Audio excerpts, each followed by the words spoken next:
ગુજરાત। સુરત શહેરમાં ગૃહ રાજ્યમંત્રી શ્રી હર્ષ સંઘવી દ્વારા કતારગામમાં મહિલા પોલીસ સ્ટેશન સેક્ટર 1 નું ઉદ્ઘાટન। હર્ષ સંઘવી રાજ્યના ગૃહ રાજ્યમંત્રી દ્વારા આજે કતારગામમાં મહિલા પોલીસ સ્ટેશન સેક્ટર 1 નું ઉદ્ઘાટન કરવામાં આવ્યું છે। આ અવસર પર સુરત પોલીસ કમિશનર સહિત પોલીસના ઉચ્ચ અધિકારીઓ પણ હાજર રહ્યા હતા। મેયર દક્ષેશભાઈ માવાણી અને અન્ય મહાનુભાવો પણ આ કાર્યક્રમમાં ઉપસ્થિત રહ્યા હતા। હર્ષ સંઘવીએ જણાવ્યું કે મહિલાઓની સુરક્ષા માટે સૌથી વધુ સક્ષમ એ મહિલાઓ જ છે। ક્યારેય કોઈ પણ સમસ્યા સર્જાય તો તે માટે લોકોને દૂર ન જવું પડે, આ માટે આ મહિલા પોલીસ સ્ટેશન શરૂ કરવામાં આવ્યું છે। આ ઉપરાંત તેમણે વધુમાં ઉમેર્યું કે સુરતમાં ઈચ્છાપર પોલીસ સ્ટેશનને દેશભરમાં પ્રથમ ક્રમ પ્રાપ્ત થયો છે। આ બાબતે હું સુરત પોલીસ કમિશનરને આભાર વ્યક્ત કરું છું।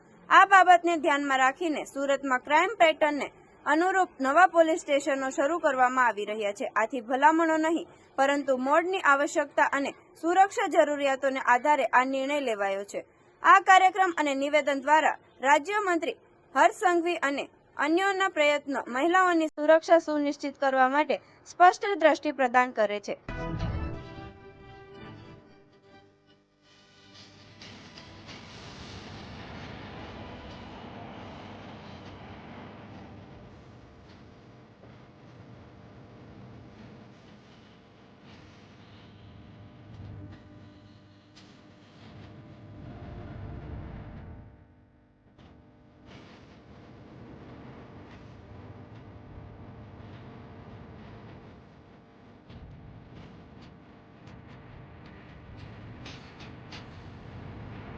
આવા અવનવા સમાચાર જોવા માટે જોતા રહો P24 ન્યૂઝ ગુજરાત।